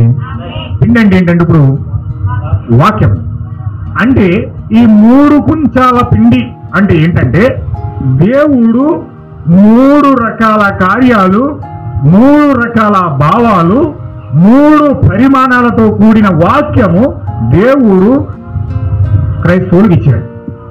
హల్లెలూయా. ఏంట 3 కారణాలు ఏంటంటే ఒకటేమో నీతీకరణ, మారు మనస్సుకు సాదృశ్యంగా ఉన్నది. రెండవది శుద్ధీకరణ, అది ఆ యొక్క శుద్ధీకరణకు యేసుక్రీస్తు యొక్క రక్తానికి సాదృశ్యంగా ఉన్నది. మూడోది ఏమిటంటే పరిశుద్ధాత్మ బాప్తిజం అన్నది. హల్లెలూయా. ఈ పరిశుద్ధాత్మ బాప్తిజం ఏమిటంటే యేసుక్రీస్తు జీవానికి సాదృశ్యంగా ఉన్నది. హల్లెలూయా. ఏంటండి అది? మీకు మార్నింగ్ చెప్పాను, జన్మలో 3 ఉన్నాయి. ఏంటది? నీరు, రక్తము, ఆత్మ. ఇప్పుడు ఫస్ట్ ఉమ్మనీరు వస్తుంది. ప్రతి దానికి దేవుడు 3 కారణాలు పెట్టాడు. 3 ద్వారానే విమోచించబడతాడు, సృష్టి విమోచించబడతాడు. సూర్యుడికి పునరుద్ధానం జరగాలనుకోండి, సూర్యుడిలో 3 కార్యాలు జరగాలి. సూర్యుడికి పునరుద్ధానం జరగాలంటే 3 కార్యాలు జరగాలి. సూర్యుడు తూర్పున ఉదయిస్తాడు, సాయంత్రాన్ని అస్తమిస్తాడు. 3వ కార్యంగా ఉదయాన్నే మరలా అక్కడ సూర్యోదయం జరుగుతుంది. 3 కార్యాలు ఇక్కడ కనబడుతున్నాయి. అంటే సూర్యుడు ఉదయించాలంటే, సూర్యుడు ప్రపంచానికి కనపడాలంటే సూర్యుడిలో 3 కార్యాలు కనబడతా ఉన్నాయి. ఒకటి ఉదయించడం, రెండవది అస్తమించడం, మూడవదిగా పునరుద్ధానం జరుగుతూ ఉంది. హల్లెలూయా. ఎంతమందికి అర్థమవుతుందండి? చెట్లు కూడా దీంట్లో కనబడతా ఉంది. చెట్లు పుడతా ఉన్నాయి. ఇప్పుడు వచ్చింది శీతాకాలం అంటే మరణానికి సాదృశ్యం. ఇప్పుడు చెట్లన్నీ కూడా ఆల్మోస్ట్ అన్ని కూడా మాడిపోయి చెట్లన్నీ ఆకులన్నీ రాలిపోయి అది జీవం లేనిగా చెట్లన్నీ కూడా తయారైపోతూ ఉంటాయి. మనం అనుకుంటాం చచ్చిపోయింది అనుకుంటాం, కానీ అది చచ్చిపోలేదు. అది వసంతకాలం వచ్చేసరికి అది మరలా తిరిగి పునరుద్ధరణ జరుగుతూ ఉంది. అంటే పుట్టడం, చనిపోవడం, మరలా తిరిగి పునరుద్ధరణ జరగడం. అంటే సృష్టిలో ప్రతీది కూడా ఈ కార్యాన్ని దేవుడు పెట్టాడు. 3 కార్యాల ద్వారా విమోచించడం అనేది అక్కడ జరుగుతూ ఉంది. 3 కార్యాల ద్వారా సృష్టి విమోచించబడతా ఉంది. 3 కార్యాల ద్వారా ఆ యొక్క భూమి విమోచించబడతా ఉంది. ఆ యొక్క 3 కార్యాల ద్వారా మనిషి విమోచించబడతా ఉన్నాడు. హల్లెలూయా, దేవుడు నాకు మహిమ కలుగును గాక. చూడండి, ఈ భూమికి 3 కార్యాలు పెట్టాడు దేవుడు. 3 ప్రపంచ యుద్ధాలు పెట్టాడు. మొదటి ప్రపంచ యుద్ధం, రెండవ ప్రపంచ యుద్ధం, మూడవ ప్రపంచ యుద్ధం. మొదటి ప్రపంచ యుద్ధం ఏమో నీతికరణ తీసుకొచ్చింది. రెండవ ప్రపంచ యుద్ధం ఏమో శుద్ధీకరణ తీసుకొస్తా ఉంది. మూడవ ప్రపంచ యుద్ధం ఏమో మొత్తం భూమినంతా తుడిచిపెట్టేసి పరిశుద్ధాత్మ బాప్తిజానికి మార్గం సిద్ధపడుతూ ఉంది. హల్లెలూయా. ఇంకా క్లియర్ గా ప్రవక్త ఏం చెప్పాడంటే, చూడండి, నోవహు కాలంలో దేవుడు అంటండి ఈ భూమిని నీటితో కడిగాడట. ఎలా కడిగాడు? నీటితో. జలప్రలయం వచ్చింది, జలప్రలయంతో నీటితో భూమిని అంతా కడిగేశాడు. నోవహు కాలంలో జరిగింది అది నీతీకరణ. భూమికి ఏంటండి? నీతీకరణ అంటే నీటితో కడగడం జరిగింది. తర్వాత 2000 సంవత్సరాల తర్వాత ప్రభు అయిన యేసుక్రీస్తు భూమి మీదకి వచ్చి ఆయన ఏం చేశాడంటే భూమి మీద రక్తము కాచి రక్తముతో భూమిని కడిగాడు. హల్లెలూయా. నోవహు కాలంలో నీటితో కడగబడింది, యేసుక్రీస్తు కాలంలో రక్తంతో కడగబడింది భూమే. అలాగే ఇప్పుడు ఎప్పుడైతే విలియం మ్యారియన్ బ్రహ్నాం వచ్చి 7వ వర్తమానం వచ్చి ఈ పరిశుద్ధాత్మ బాప్తిజం ఎప్పుడైతే తీసుకొచ్చాడో ఈ పరిశుద్ధాత్మ బాప్తిజం ద్వారా ఈ భూమి అగ్నితో కాల్చబడతా ఉంది. హల్లెలూయా. నోవహు కాలంలో నీరు, యేసుక్రీస్తు కాలంలో రక్తము, ఇప్పుడు 3వ ప్రపంచ యుద్ధము ద్వారా అగ్ని ద్వారా ఈ ప్రపంచము కాలిపోబోతా ఉంది. హల్లెలూయా. అంటే భూమికి 3 విమోచన కార్యాలు. భూమి 3 కార్యాల ద్వారా విమోచించబడుతుంది. నీరు ద్వారా, రక్తము ద్వారా, పరిశుద్ధాత్మ బాప్తిజం ద్వారా. అంటే చెట్లు అలాగే విమోచించబడుతున్నాయి, భూమి అలాగే విమోచించబడుతుంది, సూర్యుడు కూడా అలాగే విమోచించబడతా ఉన్నాడు. ఇప్పుడు దేవుని కుమారుడు కూడా విమోచన అలాగే పెట్టాడు. ఏమాన్. ఇప్పుడు దేవుడు కుమారుడు కూడా విమోచన అలాగే పెట్టాడు. కాబట్టి ఆ విమోచన కార్యం ఎలా జరుగుతుందంటే ఇప్పుడు నీతీకరణ ద్వారా, శుద్ధీకరణ ద్వారా, పరిశుద్ధాత్మ బాప్తిజం ద్వారా ఈ వ్యక్తి క్రీస్తులోనికి వెళ్తా ఉన్నాడు. ఏనా అంటే 3 కార్యాల ద్వారా నీతీకరణ పొందుకొని, మారు మనసు పొందుకొని, యేసుక్రీస్తు నామములో బాప్తిజం పొందుకొని, పరిశుద్ధాత్మ పొందుకొని క్రీస్తులోనికి వెళ్ళడమే దేవుని యొక్క మార్గమై ఉన్నది. అయితే ఇక్కడ వరకు బాగానే ఉంది. దేవుని యొక్క మార్గము 3 కుంచాల పిండితో పోల్చబడింది. కాబట్టి 3 కుంచాల పిండి ఏంటండి? ఏమండి, నేను ఇంత కొంత చించి చెప్తున్నాను కానీ మీకు అర్థం కావట్లేదు. అందుకే ఇక్కడ దృష్టి ఇక్కడ పెట్టమని చెప్పాను. నేను అటు చెదిరిపోతున్నాను మీ మనసులో. నేను ఎందుకు స్లో అయిపోయానంటే మీ మనసులో అలాగ నిలబడాలని. ఎందుకంటే ఈ వర్తమాన పునాది ఇది. ఈ వర్తమాన పునాది మీరు కోల్పోయారు అనుకోండి, ఎన్ని వాక్యాలు అలా గాల్లో కలిసిపోతాయి. ఈ చెవితో వింటారు, ఈ చెవితో మర్చిపోతారు. ఒకసారి కట్ చేసి పని మీకు గుర్తుంటుంది.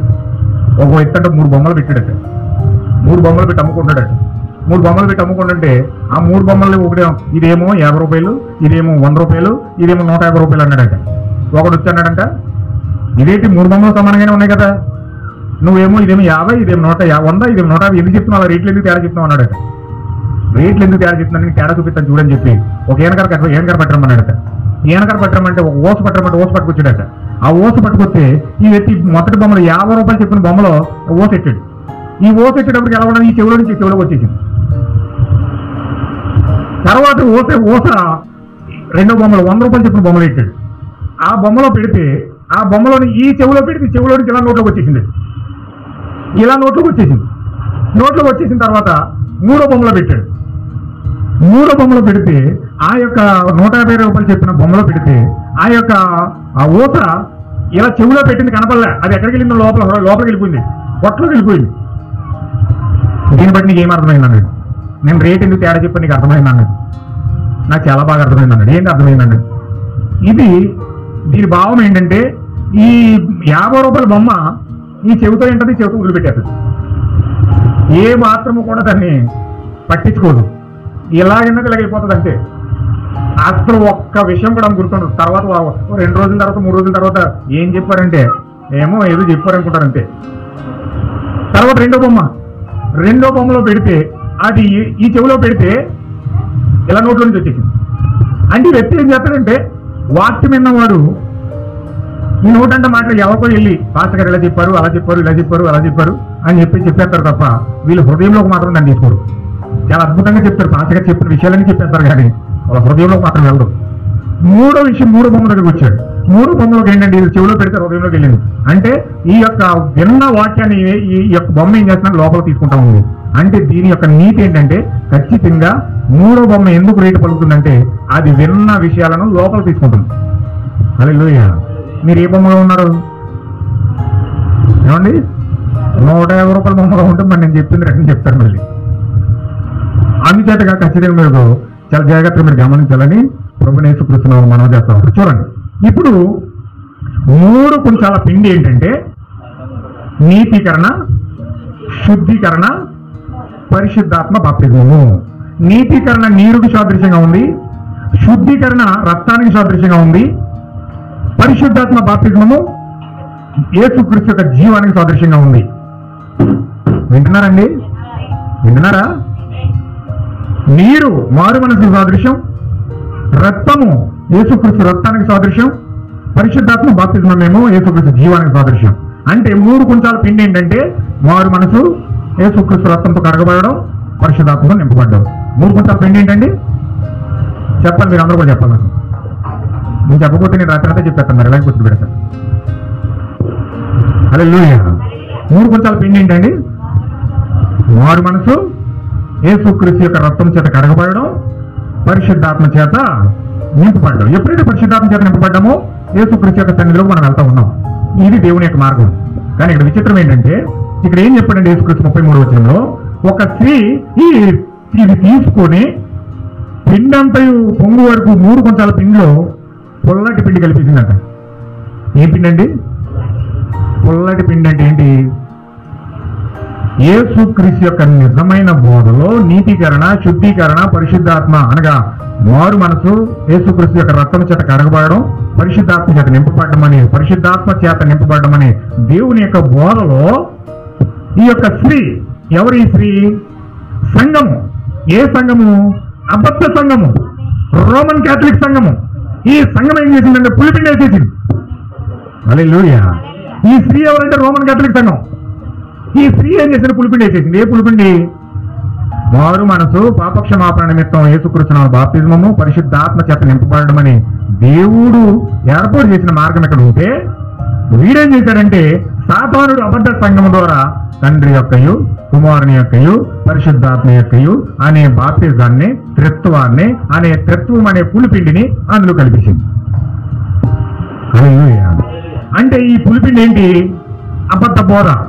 ఈ పులిపిండి ఏంటి? త్రిత్వం యొక్క బోధ. ఈ పులిపిండి ఏంటి? 3 దేవుళ్ళు అని చెప్పే బోధ. ఈ పులిపిండి ఏంటి? భయంకరమైన ఆ యొక్క తప్పుడు బాప్తిస్మము.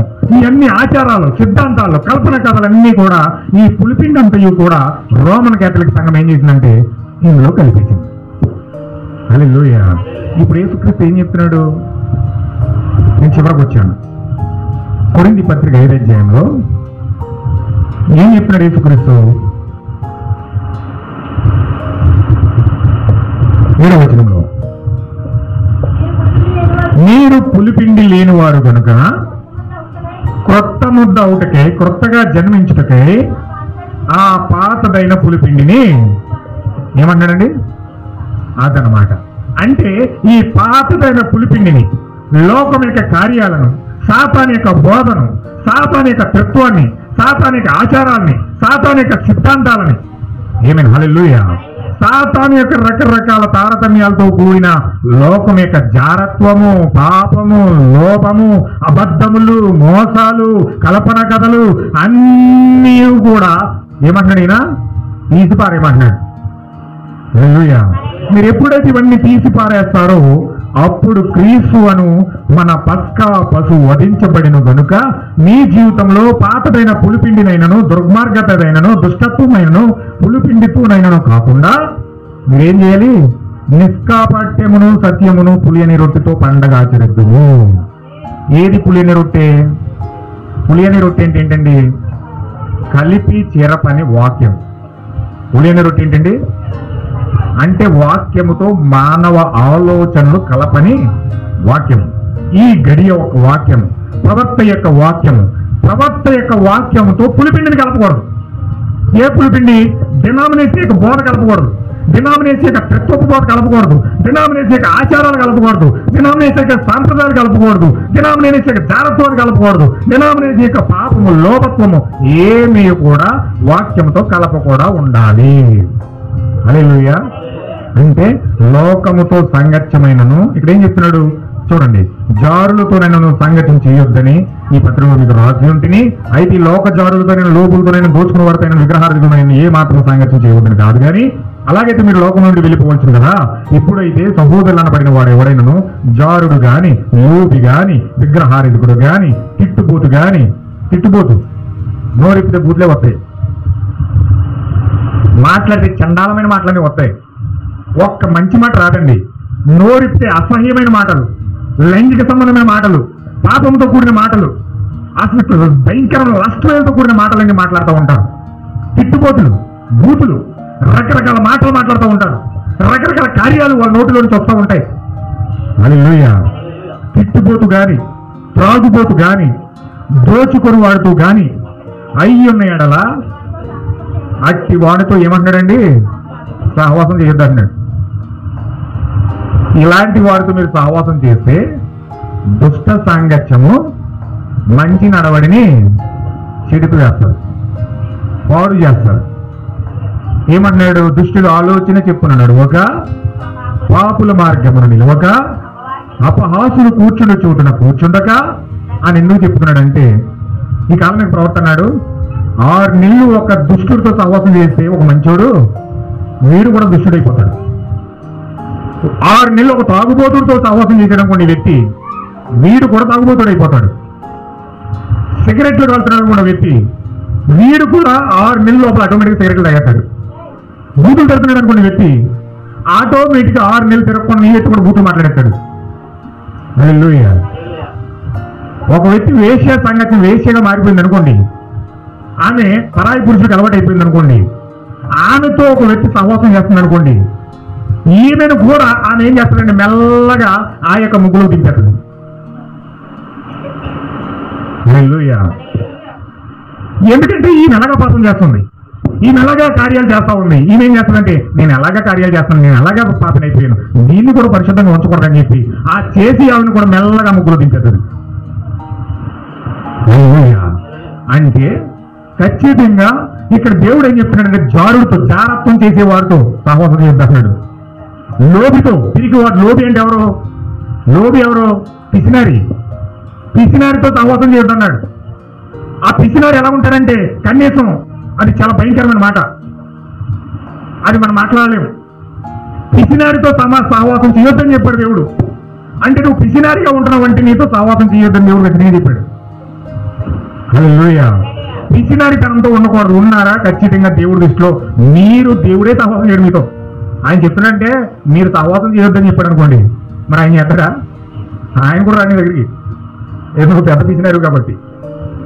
హల్లెలూయా. లోబితో కానీ, విగ్రహారాధికుడితో కానీ, తిట్టుబోతుతో కానీ, బూతులు తిట్టుబోడుతో, అసహ్యమైన కార్యాలతో మాట్లాడేవాడితో సహవాసం చేయొద్దన్నాడు. త్రాగుబోతులతో, దోచుకొని వాడు దొంగలు ఉంటారు, మనతో మాట్లాడుతూనే ఉంటారు, మనం చేరుకుంటారు. మనకు తెలియదు విషయం. వాడి స్వభావం అది లోబి స్వభావంతో ఉంటాడు. వాడు ఎంత చెప్పినా ఎండు, వాడు ఎంత చెప్పినా పిసినారే, వాడు ఎంత చెప్పినా దొంగే. అయ్యా దొంగతనం చేయకూడదు అయ్యా, దొంగతనం చేస్తే నీ పరువు పోతుంది, 10 మంది చీ కొడతారు, నీ కుటుంబ పరువు పోతుంది అని అనుకోండి అనుకుంటాడు. ఎందుకంటే వాడి యొక్క స్వభావం అది. ఎవరు ఎలా పోతే నాకెందుకు? తాగుబోతుంది చూడండి. ఇంట్లో అన్నం లేకపోయినా పిల్లలు అడుక్కు తిని బతుకుతున్నా, ఎన్ని ఇబ్బందులు పడుతున్నా, ఎన్ని రకాలుగా ఇబ్బందులు పడుతున్నా, ఈ వ్యక్తికి కొంచెం మీద కనపడింది అనుకునే వ్యక్తి తాగైతే తాగేస్తాడు. ఎందుకని? ఇతనికి లోపలికి వెళ్ళిపోవాలంటే తాగుడు తాగేలంటే కొంచెం మీద కనపడితే వెళ్ళి తాగడెట్టేస్తాడు, బీరువా కనపడితే వెళ్ళి తాగడెట్టేస్తాడు. మా ఇంటిలో ఒక రాయుడు ఇంట్లో వాళ్ళు తెలుగు ఇల్లు అమ్మేశాడు. ఇంట్లో వాళ్ళు తెలుగు ఇల్లు అమ్మేశాడు. ఎందుకు? తాగుడికి ఎంత కమ్మాడు అనుకున్నారు? 300కి ఇల్లు 300 అమ్మేశాడు. ఎవరమ్మారే నీకు ఏది సర్టిఫికెట్ లేదంటే, నాకేం తెలిసి నాకు అమ్మేసాడు అన్నాడు. వ్యక్తికి వచ్చి దెబ్బలాట. నీకు ఎక్కడ సంతకం పెట్టాడు, ఎక్కడ నువ్వు తీసుకున్నావు అంటే, సంతకాలు లేవు, కాగితాలు లేవు, ఏమీ లేవు, నాకు అమ్మేసాడు అంటే 300 ఇచ్చానంటే అంటాడు. అంతే. ఏం చేశారు 300 అంటే, ఎక్కడున్నా బ్రాంతి కొట్టుకు వెళ్ళిపోయింది. వీళ్ళతో సహవాసం చేస్తాడు దేవుడు. ఎందుకంటే కుటుంబాన్ని రోడ్డు మీద పడేసేవాళ్ళు వీళ్ళు. ఈ లోపి కూడా కుటుంబాన్ని రోడ్డు మీద పడేస్తాడు. లోపి కూడా కుటుంబాన్ని రోడ్డు మీద పడేస్తాడు. వాళ్ళ పిల్లలు అడుక్కుతుంటున్నా సరే ఒక రూపాయికి వచ్చి పెట్టడా కూర్చిపడ్డాడు. ఎన్ని రకాల ఇబ్బందులు వాళ్ళు అసహ్యపడి రకరకాల ప్రాణం తీయించుకునే స్థితిలోకి వచ్చినా సరే ఏమన్నా డబ్బులు దాచుకుంటూనే ఉంటాడు తప్ప రూపాయికి వచ్చి పెట్టడు. హల్లెలూయా. ఎందుకు? లోపి వ్యభిచారి. ఇక్కడ ఎలా కనబడుతున్నాడు? దోచుకుని వాడు, తాగుబోతు అయి ఉన్నాడు. అలా వానితో సాంగత్యం చేయొద్దని దేవుడు చెప్తున్నాడంటే దేవుడు కూడా చేయండి. దేవుడి దగ్గర కూడా దేవుడు కూడా రాని దగ్గరికి.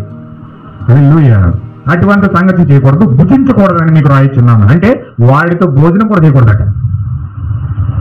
ఈ దొంగతో గాని, ఈ లోబితో గాని, ఈ యొక్క తాగుబోతుడితో గాని, ఈ యొక్క జారత్వం చేసేవాడితో గాని కనీసం భోజనం కూడా చేయకూడదట. హల్లెలూయా. ఇదేంటండి? ప్రభురాత్రి భోజనం. దీని ఏమంటారండి? మరి భోజనాన్ని దేవుడు కెడతాడా? ఈ లోపులకి ఎడతాడా? ఈ త్రాగుబోతులకు ఎడతాడా? ఈ యొక్క దొంగలకు ఎడతాడా? ఈ విగ్రహార్థులకు ఎడతాడా? ఇది ప్రభురాత్రి భోజనం. ఏ భోజనం చేయొద్దు అన్నాడు? వీరికి భోజనం ఇవ్వద్దు అంటున్నాడు. వీరికి ప్రభురాత్రి భోజనం ఇవ్వద్దు అంటున్నాడు. ఎందుకు ఇవ్వద్దు అంటున్నాడంటే, ఈ భోజనంతో దేవుడు శరీరము కనుక ఈ ప్రభురాత్రి భోజనముతో వారితో ఆటలాడవద్దు అని చెప్తున్నాడు దేవుడు. హల్లెలూయా. అందుకే నా ప్రియమైన సహోదరి సహోదరులు, ఈ ప్రభురాత్రి భోజనం ఇది పస్కా. క్రీస్తు అనే పస్కా పశువు మన కొరకు బలి చేయబడింది. ఆ శరీరానికి సాదృశ్యంగా ఈరోజు మనం ఈ ప్రభురాత్రి భోజనం చేస్తా ఉన్నాం. ఆ నిజమైన పస్కా చేస్తా ఉన్నాం. కనుక ఈ లోపితనము కానీ, జారత్వము కానీ, విగ్రహారాధన కానీ ఇవన్నీ ఎక్స్ప్లెయిన్ చేస్తే నాకు చాలా టైం పడుతుంది. నేను ఎక్స్ప్లెయిన్ చేయట్లే. నేను వచ్చే వారం చూస్తాను, వచ్చే వారం మాట్లాడతాను ఇవన్నీ కూడా. ఎందుకు ఇవన్నీ ఆపేసానంటే, ఇవన్నీ ఎక్స్ప్లెయిన్ చేస్తే పెద్ద సబ్జెక్ట్ ఇది. విగ్రహారాధన ఎక్స్ప్లెయిన్ చేయాలి, లోబి కోసం ఎక్స్ప్లెయిన్ చేయాలి, దొంగతనం కోసం ఎక్స్ప్లెయిన్ చేయాలి, ఈ యొక్క విగ్రహారాధన కోసం ఎక్స్ప్లెయిన్ చేయాలి, ఇవన్నీ కూడా ఎక్స్ప్లెయిన్ చేయాలి. హల్లెలూయా. ఎంతమందికి అర్థమైంది మాట అండి? నేను విన్నారా? సింపుల్గా చెప్తాను చూడండి. జారత్వం అంటే ఏంటి? దేవుని ప్రేమిస్తున్నానని చెప్పి దెయ్యాన్ని ప్రేమించడమే జారత్వం. ఒకటి. నెక్స్ట్ అది అయిపోయింది. లోబి అంటే ఏంటి? సింపుల్గా చెప్తాను చూడండి. జారత్వం అంటే ఏంటండి? దేవుడిని ప్రేమిస్తున్నానని చెప్పి లోకంతో సంఘర్షణ చేయడం. రెండోది ఏంటంటే లోబులతోనైనా. లోబి అంటే పిసినారి. అంటే ఇతను దేవుని కొరకు దేనిని కూర్చోపెట్టడానికి కానీ, లేకపోతే కుటుంబం కొరకు దేవుని కూర్చోపెట్టడానికి కానీ ఇతను ఇష్టపడాడు. ఇతను ఒక లోబి. అంటే ఇతను దేవునికి సమయం కేటాయించలేడు, కుటుంబానికి సమయాన్ని కేటాయించలేడు, ఇతను దేనికి సమయాన్ని కేటాయించలేడు. కేవలం డబ్బుకే కేటాయించాడు సమయం అంతా డబ్బుకే. పిల్లలతో కానీ, భార్యతో కానీ, సంఘంతో కానీ, పాస్టర్తో కానీ ఇతనికి ఏ సంబంధం లేదు. ఇతను కేవలం డబ్బే. ఇతను గుండె అంతా లబ్ డబ్ అని కొట్టడానికి బదులుగా డబ్బు అని కొట్టుకుంటారు. ఇది లోబి యొక్క తత్వం. ఓకే, రైట్, నిజమండి, వాస్తవం కాదు, నవ్వకండి. తర్వాత దోచుకుని వారికి దొంగ అంటే ఏంటి? ఏంటండి? హల్లెలూయా. దొంగ అంటే ఏంటండి? నవ్వకండి. దొంగ దోచుకునేవాడు. ఏంటో దోచుకోవడం? ప్రభు యొక్క సమయాన్ని దోచుకుంటాడు వ్యక్తి, ప్రార్థన సమయాన్ని దొంగలిస్తాడు వ్యక్తి, వాక్యం చదివే సమయాన్ని దొంగలిస్తాడు వ్యక్తి, లేకపోతే సహవాసం చేసే సమయాన్ని దొంగలిస్తాడు వ్యక్తి, దేవునితో సహవాసం చేసే సమయాన్ని దొంగలిస్తాడు వ్యక్తి. ఈ సమయం అంతా కూడా లోకానికి ఉపయోగిస్తాడు, కానీ ప్రతీది కూడా లోకానికే, కానీ దేవుడికి ఏమాత్రం కూడా సమయాన్ని ఉపయోగించలేడు. ఈ కాలమే ప్రవక్త అన్నాడండి, నేను యేసుక్రీస్తు దగ్గర ఒక దొంగ వలె ఉన్నాను అన్నాడు. ప్రభురాత్రి భోజనంలో ఆయన ఒప్పుకుంటున్నాడు. ప్రభురాత్రి భోజనంలో ఆయన ఎలా ఒప్పుకుంటున్నాడంటే, నేను యేసుక్రీస్తు దగ్గర నేను దొంగ వలె ఉన్నాను అన్నాడు. ఎందుకు ఆ మాట పలికాడో తెలుసండి? ఎందుకు ఆ మాట పలికాడంటే, నేను దొంగలా ఉన్నానని. ఎందుకంటే ప్రభు యొక్క ప్రార్థనా సమయాన్ని నేను దొంగలించాను అన్నాడు. ఏం దొంగలించాడండి? అంటే దేవుడికి ప్రార్థించవలసిన సమయంలో ప్రార్థించడానికి బదులుగా సొంత పనులు చేసుకున్నాడు. సపోజ్ మీరు ఉపవాస ప్రార్థన పెట్టాం, రాలేదనుకోండి, ఏం చేశారు? మీరు దూచేశారు. దేవుని యొక్క సమయాన్ని దూచేశారు. ఏదో ఫాస్టింగ్ ప్రేయర్ పెట్టాం, లేకపోతే ఏదో మీటింగ్ పెట్టాం, లేకపోతే ఏదో క్యాసెట్ పరిచర్య వేస్తా ఉన్నాం, అది వెంటలేదనుకోండి, ఏం చేశారు? మీరు దేవుని సమయాన్ని దూచేశారు. మీ వ్యక్తిగతంగా రోజు కనీసం బైబిల్తో సహవాసం చేయాలి. ఒక వర్తమానం, ఒక అధ్యాయమైనా చదవాలి, ఒక వర్తమానమైన ఒక పేపర్ అయినా చదవాలి, దేవునితో సహవాసం చేయాలి. కానీ మీరు ఏం చేశారు? దోచేశారు. అంటే రోజులు దేవుని యొక్క సమయాన్ని ఎంత దోచేస్తున్నారు? వీళ్ళు ఎవరండి? దొంగలు. దేవుని సమయాన్ని దోచిన దొంగలు, దేవుని దశంభాగాన్ని దోచిన దొంగలు. దేవుని యొక్క మళ్ళీ దశంభాగం కోసం చెప్తే మళ్ళీ నేను డబ్బు కోసం చెప్పినట్టు అంటారని నేను దశంభాగం కోసం అసలు మాట్లాడలేదు. ఎందుకంటే అది చెప్పాలి, ఖచ్చితంగా చెప్పాలి. ఎందుకంటే చెప్పకపోతే దేవుడు నన్ను తీర్పులో లాగుతాడు. అందుచేత కొంతమంది దశంభాగం విషయంలో దొంగలైపోయారు, దేవుడి సమయాన్ని చూసుకోవడంలో దొంగలైపోయారు. హల్లెలూయా. ఇలాగా చెప్పుకుంటా పోతే చాలా వస్తాయి, లిస్టులో చాలా ఉన్నాయి. అంటే దేవుని దగ్గర ఇతను ఒక దొంగ. హల్లెలూయా. దేవుని నమ్మకం కాక విగ్రహారాధన. ఏంటో విగ్రహారాధన? ఈ కాలమే ప్రవక్త అన్నాడు, విగ్రహారాధన అంటే ఒక బొమ్మ పెట్టుకుని, ఒక విగ్రహం పెట్టుకుని దాని మీద మంత్రాలు చదవడం కాదు, దాని మీద పూజ చేయడం కాదు. ఏమండి, వింటున్నారా? విగ్రహారాధన అంటే ఏంటి? విగ్రహారాధన అంటే ఏంటి? నువ్వు దేన్నైతే అధికంగా ప్రేమిస్తున్నావో అదే విగ్రహారాధన. వాక్యాన్ని బట్టే టీవీ చూస్తున్నావు అనుకో, నువ్వు దేన్ని ప్రేమిస్తున్నావు? టీవీ నీకు విగ్రహం. నువ్వు వాక్యాన్ని పక్కనెట్టి డబ్బుని ప్రేమిస్తున్నావు అనుకో, డబ్బు నీకు విగ్రహం. హల్లెలూయా. ఒకవేళ వాక్యాన్ని పక్కనెట్టి నువ్వు సినిమాకి ఇంపార్టెన్స్ ఇస్తున్నావు అనుకో, ఎవరు నీకు విగ్రహం? సినిమా విగ్రహం. ఒకవేళ భర్తను పక్కింటోడికి నువ్వు అవకాశం ఇస్తావు అనుకో, ఏంటి? పక్కింటోడే నీకు విగ్రహం. హల్లెలూయా.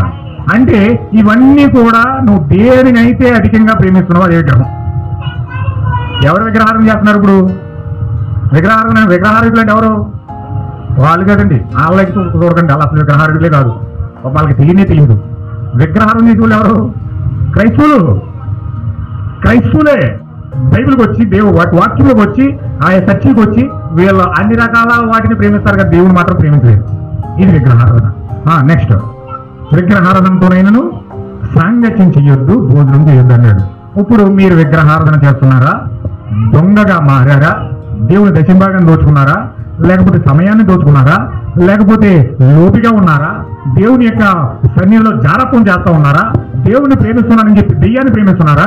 ఇప్పుడు ఇవన్నీ ఈ విషయాలన్నీ మీరు గనక చేస్తా ఉన్నారంటే, ఈ విషయాలన్నీ మీ జీవితంలో కలిగి ఉన్నారంటే ఖచ్చితంగా మీరు ప్రభురాత్రి భోజనం తీసుకోవడానికి అర్హులు కాదు. హల్లెలూయా. ఏంటండి? లోపిగా ఉన్నా, విగ్రహారాధన కలిగి ఉన్నా, లేకపోతే జారత్వం కలిగి ఉన్నా, లేకపోతే దొంగగానే ఉన్నా ప్రభురాత్రి భోజనం తీసుకోవడానికి నీకు అర్హత లేదు. ఒకవేళ మీ జీవితాల్లో ఇటువంటి ప్రాబ్లమ్స్ కానీ, ఇటువంటి కార్యాలు కానీ ఒకవేళ మీ జీవితంలో ఇప్పటి వరకు ఉంటే దయచేసి నేను మీకు చెప్తున్న విజ్ఞప్తి ఏమిటంటే, మీరు మోకరించి కన్నీరు కార్చి పశ్చాత్తాపడి, అవును ప్రభువా, నేను నీ దశంభాగాన్ని దోచాను, నేను నీ సమయాన్ని దోచాను, నేను దొంగగా మారిపోయాను, నేను నీకంటే ఎక్కువగా సాతానికే సమయం ఇచ్చాను, రోజుకి 24 గంటల్లో కనీసం ఒక అరగంట కూడా దేవునితో నేను సహవాసం చెయ్యలేదు, నేను ఎక్కువగా లోకానికే ఇంపార్టెన్స్ ఇచ్చాను, నేను జారత్వం చేశాను, దేవునితో కాకుండా దెయ్యముతోనే ఎక్కువ సహవాసం చేశాను, నేను విగ్రహారాధన చేశాను, నాకు ఇష్టమైన కార్యాల వైపు నేను మళ్ళీపోయాను కానీ నీకు ఇష్టమైన కార్యాలు నేను చూడలేకపోయాను అని దయచేసి మీరు మోకరించి పశ్చాత్తాపడి కన్నీరు కార్చి ఎప్పుడైతే దేవుని సన్నిధిలో మీరు వేడుకుంటారో అప్పుడు దేవుడు మీకు ప్రభురాత్రి భోజనం ఇవ్వడానికి యోగ్యత కలిగజేస్తాడు. హల్లెలూయా.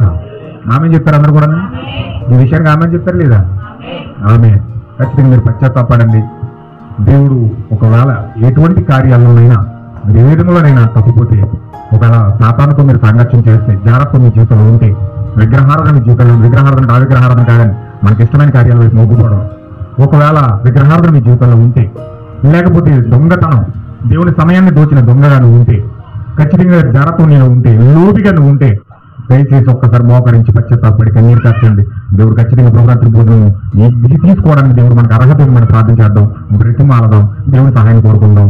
దేవుడు మమ్మల్ని దీవించిన గాక. ఆమేన్. ఒక్కసారి మీరు అందరూ కూడా మోకరించి ప్రభు సన్నిధిలో మీ హృదయాల్లో ఒక్కసారి మిమ్మల్ని మీరే విమర్శించుకోండి. మీకు మీరే ప్రశ్న వేసుకోండి. మీకు మీరుగా విమర్శించుకుని ఎడల తీర్పు పొందకపోదురు అని దేవుడు చెప్పాడు. కనుక మీకు మీరుగానే విమర్శించుకోండి, ప్రశ్నించుకోండి, పశ్చాత్తాపడండి. దేవుడి సహాయాన్ని కోరుకోమని మేము బ్రతిమాలుతున్నాను. ప్రార్థన చేద్దాం. అందరూ కూడా మోకరించి